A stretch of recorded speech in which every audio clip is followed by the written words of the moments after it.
तो भाई साहब इस बार लिटरली टोटली पूरी की पूरी हद पार हो चुकी है, क्योंकि पॉप कल्चर की गलियों में फिर से केजीएफ के ड्रीम मॉन्स्टर सिनेमैटिक यूनिवर्स के अफवाह को अगेन फैलाया जा रहा है, ये कहते हुए कि तमिल सुपरस्टार अजित कुमार की एंट्री द बैंगर केजीएफ 3 के अंदर होगी। बट यहाँ पर ऑडियंस के एक्सपेक्टेशन के साथ खेलने वाला क्वेश्चन ये उठता है कि प्रशांत नील ने अपनी चुप्पी बनाते हुए जिस तरीके से सलार के साथ धोखा दिया था ऑडियंस को, तो क्या उसके बाद फैंस और पूरा का पूरा पॉप कल्चर मानेगा क्या, ये कहते हुए कि केजीएफ का मॉन्स्टर सिनेमैटिक यूनिवर्स बन रहा है। चल झूठा।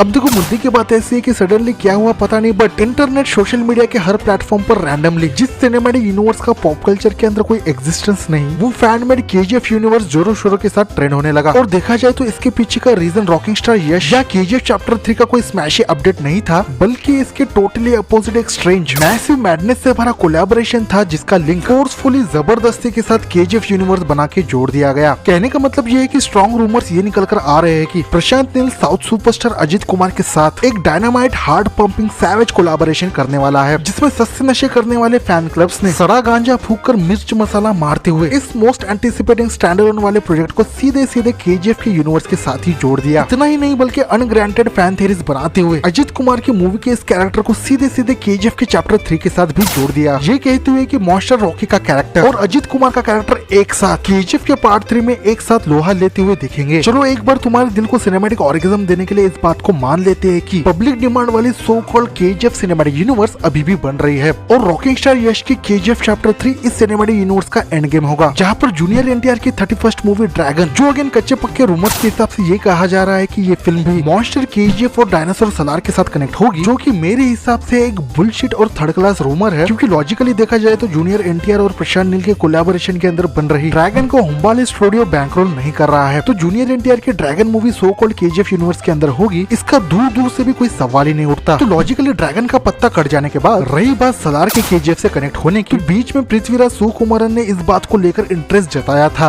अपने कानों को खड़े करके गौर से सुनना, सिर्फ और सिर्फ इंटरेस्ट जताया था कि सलार मूवी के अंदर का the founder of Khansaar Shiva Mannar का कैरेक्टर केजीएफ के डार्क वर्ल्ड के अंदर के कनेक्शन होने की पॉसिबिलिटी हो सकती है, और अगर शिव मन्नार के कैरेक्टर के ऊपर स्पिन ऑफ मूवी बनती है तब डेफिनेटली वो केजीएफ यूनिवर्स का पार्ट बनना चाहेंगे, जो 99.9% के साथ तुम्हें भी पता है कि ये सब कुछ झूठ है, पर फिर भी प्रूफ के तौर पे अब क्योंकि मूवी के लीड कैरेक्टर ने क्या कहूँ एक्टर ने कहा है कि शिव मन्नार की टाइमलाइन और रॉकी भाई की टाइमलाइन सेम ही है, तो इन फ्यूचर 0.1% की पॉसिबिलिटी के साथ में भी सलार के सीक्वल के अंदर फैन सर्विस देने के लिए शिव मन्नार के कैरेक्टर को केजीएफ के वर्ल्ड में दिखा भी दे, और कहीं ना कहीं केजीएफ यूनिवर्स को सलार 2 के साथ सेटअप भी कर दे। पर क्या पिछले बार के एक्सपीरियंस के साथ सच में तुम्हें ऐसा लगता है ऑडियंस, फैंस और मासेस का सबसे दुलारा सिनेमैटिक यूनिवर्स यानी केजीएफ सिनेमैटिक यूनिवर्स कभी बन पाएगा? तो कंक्लूजन पर आते हुए इस बार बिना फैनगिरी करते हुए और बिना भावनाओं में बहते हुए लॉजिकली सारी चीजों को एनालाइज करने के बाद मैं यही कहना चाहूंगा कि first of all Prashanth Neel ये बंदा इस तरीके का डायरेक्टर है कि वो किसी भी सिनेमैटिक यूनिवर्स या फ्रेंचाइज के ऊपर बिलीव नहीं करता। दूसरी लॉजिकल बात ये है कि बंदे के डायरेक्शन में बन रही अपकमिंग जितने भी मूवीज है, फिर चाहे वो ड्रैगन हो या अजित कुमार वाली कोलैबोरेशन वाली मूवी, वो सारे के सारे हीरोइज्म वाले कड़क हार्डकोर मास स्टैंडअलोन मूवीज होंगे।